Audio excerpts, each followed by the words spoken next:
Hello students, आज हम part 3 भारतीय संविधान का निर्माण पढ़ेंगे। संविधान का रास्ता। भारत जैसे विशाल और विविधता वाले देश के लिए संविधान का निर्माण करना कोई आसान काम नहीं था, जबकि इसी दौरान भारत और पाकिस्तान का बंटवारा भी एक दिल दहलाने वाला अनुभव था। इन सारी मुश्किलों के बावजूद एक अच्छी बात यह थी कि आज़ादी की लड़ाई के दौरान भी भविष्य के भारत के संविधान निर्माण में चिंतन मनन होने लगा था। इस समय के दस्तावेजों में भी आज़ाद भारत के संविधान में सार्वभौमिक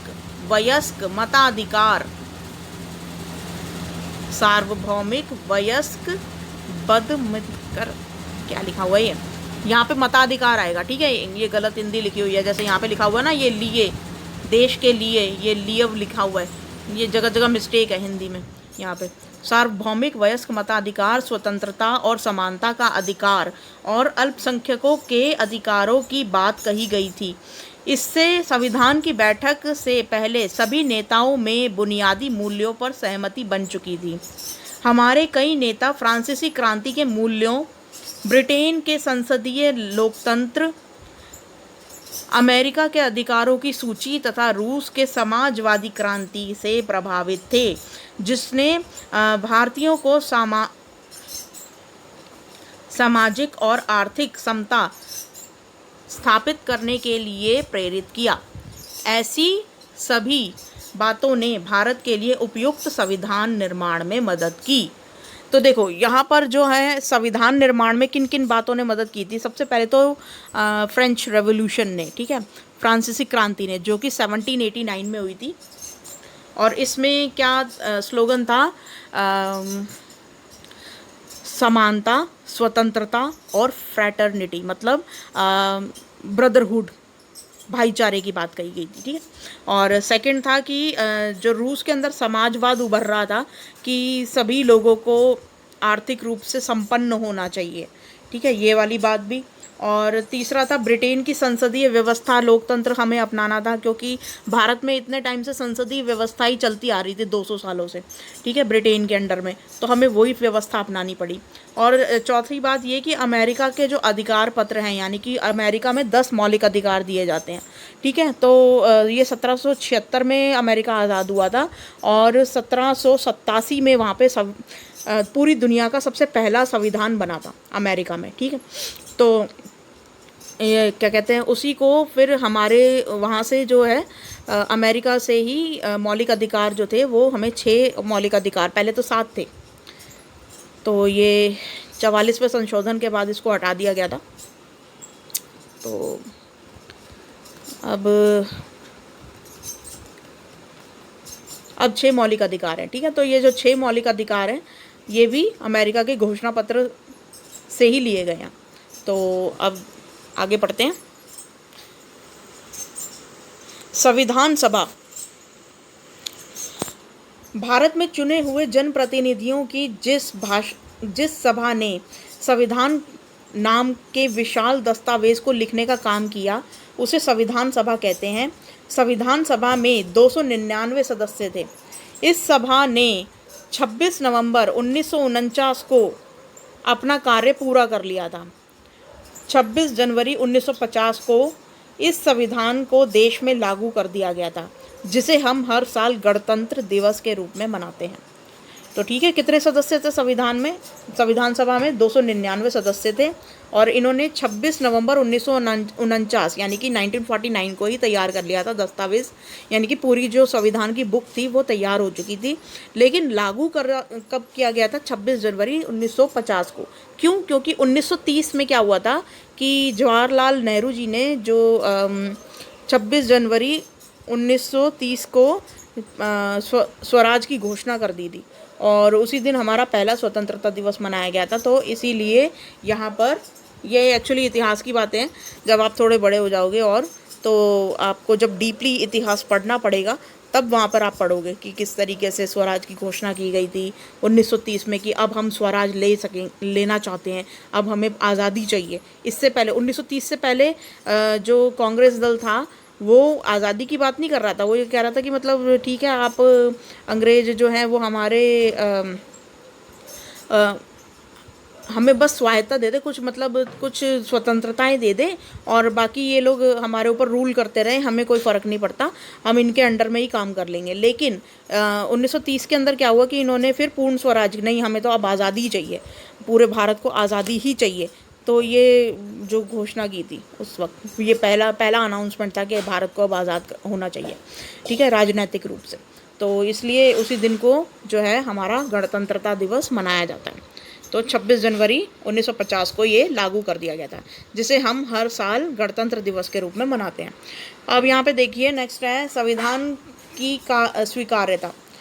अब संविधान को स्वीकार करना मतलब एक तरीके से दुनिया के कई देशों में संविधान को फिर से लिखना पड़ा, या कई देशों में संविधान मात्र किताब बनकर रह गया, परंतु भारतीय संविधान लगभग पिछले 70 सालों से भारत के नागरिकों को जोड़े रखने में सफल रहा है, क्योंकि संविधान सभा में सभी समूहों, जाति, वर्गों, धर्मों, पेशे और के लोगों को स्थान दिया गया है। साथ ही सार्वभौमिक वयस्क मताधिकार, यानी कि सार्वभौमिक वयस्क मताधिकार बार बार आ रहा है, इसका मतलब समझ लो कि जो जितने भी भारत के नागरिक हैं, चाहे वो पुरुष है, चाहे वो महिला है, चाहे वो ट्रांसजेंडर है। ट्रांसजेंडर आजकल एक नई चीज़ निकली है कि जैसे जो ना पुरुष होते हैं ना महिला होते हैं, ऐसे लोग भी जो भारत के नागरिक हैं, सभी को वोट डालने का अधिकार है अगर उन्होंने 18 वर्ष की आयु कंप्लीट कर ली है तो, ठीक है। तो 18 साल से ऊपर जितने भी वयस्क लोग हैं उन सबको मत डालने का, मत यानी कि वोट डालने का अधिकार दिया गया है संविधान के द्वारा। इसे बोलते हैं सार्वभौमिक वयस्क मताधिकार, ठीक है। और पहले के टाइम में क्या होता था कि जब भारत को आज़ादी मिली थी उससे बहुत पहले के टाइम में कि स्त्रियों को ये वोट डालने का अधिकार किसी भी देश में नहीं मिला हुआ था। ये तो धीरे धीरे जब आधुनिकता आई और लोगों को समझ आई कि नहीं, स्त्रियों का भी उतना अच्छा रोल होता है आज़ादी में, किसी नेशन को बनाने में, किसी देश को आगे विकसित करने में, तब जाके स्त्रियों को जो है वोट डालने का अधिकार दिया जाने लगा। और हमारा भारतीय देश पहला ऐसा देश था जिसने आज़ाद होते ही अपनी सभी जनता को, यानी कि चाहे वो स्त्री हो चाहे वो पुरुष हो, सबको जो है वोट डालने का अधिकार दिया, ठीक है। तो यहाँ पे अब आगे पढ़ते हैं।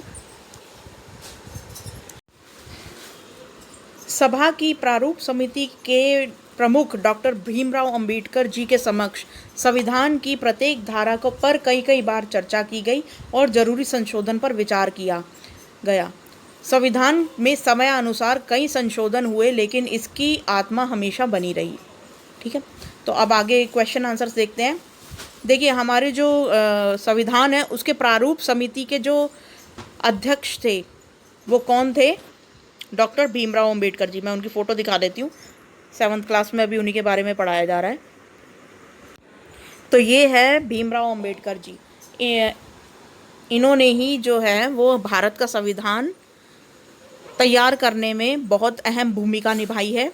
और इन्हीं यही जो थे, मतलब बाबा साहेब अंबेडकर जी जो थे, ये प्रारूप समिति के, संविधान सभा के प्रारूप समिति के अध्यक्ष भी थे, ठीक है। तो ये नीचे क्वेश्चन पूछा हुआ है, उसी का आंसर दे रही हूँ मैं। तो फर्स्ट क्वेश्चन देखिए यहाँ पे, संविधान सभा किसे कहते हैं? तो यहाँ पर देखिए ये क्वेश्चन का आंसर लिखा हुआ है, आपको ये पूरा ही लिखना पड़ेगा इसके अंदर। भारत में चुने हुए प्रतिनिधियों की जिस सभा ने संविधान नाम के विशाल दस्तावेज को लिखने का काम किया उसे संविधान सभा कहते हैं। इसमें 299 सदस्य थे, यहाँ तक लिखना है आपको फर्स्ट का आंसर, ठीक है। अब सेकंड क्वेश्चन देखते हैं। हमारे देश में संविधान कब लागू हुआ? तो हमारे देश में संविधान कब लागू हुआ था? 26 जनवरी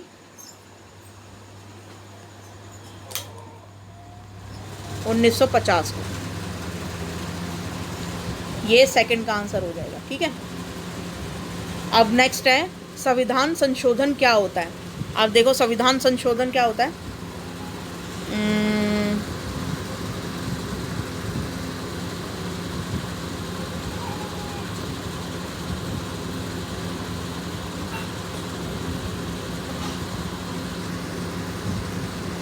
तो संविधान संशोधन के बारे में आप यहाँ से लिखेंगे, बदलते वक्त और ज़रूरतों के हिसाब से किसी देश के संविधान में किए गए सुधारों को संविधान संशोधन कहा जाता है।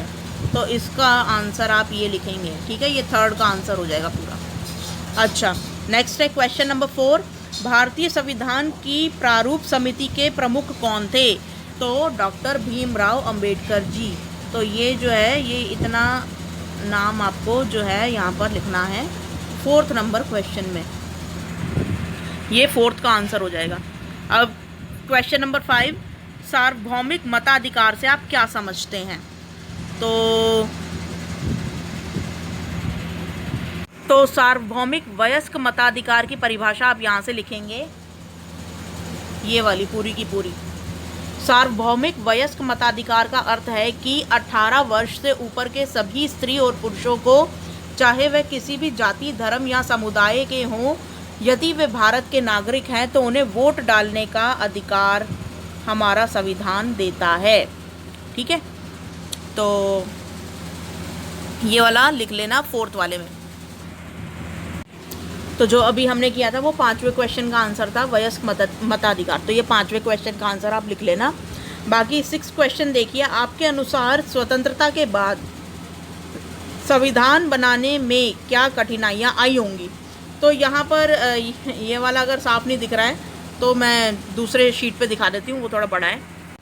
तो यहाँ से आप लिख सकते हैं 6 क्वेश्चन का आंसर, हमारे हिसाब से संविधान बनाने के लिए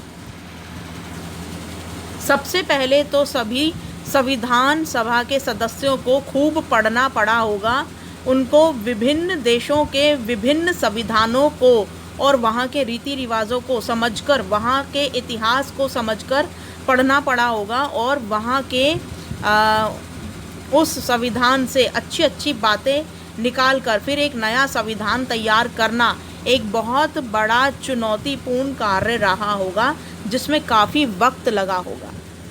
ठीक है, तो यानी कि देखो, हमारा संविधान जो है ना, वो कई सारे देशों से अलग अलग संविधानों को पहले पढ़ा, फिर उसको समझा, फिर वहाँ का इतिहास भी देखा कि ये संविधान जो है वो कितना सक्सेसफुल है उनके देश का। ठीक है, तो अच्छे अच्छे देशों की जहाँ पे राजनीति बहुत स्थिर थी, स्थिर एकदम, ठीक है, तो ऐसी संविधानों को उठाकर फिर उनकी अच्छी अच्छी बातें लेकर फिर हमारा संविधान जो है वो तैयार किया गया है। तो इसीलिए हमारा संविधान जो है वो कभी भी सिर्फ एक दस्तावेज़ बनकर नहीं रहा, वो उसने भारत को एक भी किया है। ठीक है, तो इसलिए ये आप आंसर लिख लेना, नहीं तो आप इससे भी अच्छा अगर आंसर बना सको तो मुझे बहुत खुशी होगी। कृपा करके ये मतलब ये मैंने ऐसे ही कर लिया कि चलो बच्चों को थोड़ा सा हो जाएगा कि बच्चे लिख लें आंसर, मुझे भी समझ में नहीं आ रहा था इसमें मैं क्या बोलूँ। ठीक है ना, तो अगर आप इससे भी अच्छा मॉडिफाई कर सको तो आंसर को कर देना। तो आज की वर्कशीट में बस इतना ही था, और ये सारे जितने भी संविधान के फैक्ट्स हैं इनको याद रखना कि इसमें 299 सदस्य थे, और ये 26 नवंबर 1949 को तैयार हुआ था और लागू 1950 में हुआ था, 26 जनवरी 1950 में। तो ये सारे फैक्ट्स को हमेशा के लिए याद रखना, और क्योंकि आगे के जितने भी एग्ज़ाम्स हैं, चाहे वो आप 10th क्लास का दो, 11th का दो, सभी SST की बुक्स में, चाहे वो कोई सा भी स्टैंडर्ड हो, 10th, 11th, 12th और ग्रेजुएशन में भी, यानी कि आपकी जो BA या ग्रेजुएशन करोगे उसके अंदर भी इस तरीके के क्वेश्चंस पूछे जाते हैं। तो इसको हमेशा याद रखना, ठीक है, ये क्योंकि संविधान से रिलेटेड है, तो संविधान का बार बार जो पढ़ोगे आप आगे की क्लासों में, तो फिर उसके अंदर ये बेसिक फैक्ट्स आपको पता होने चाहिए। आज की वर्कशीट में बस इतना ही। Thank you.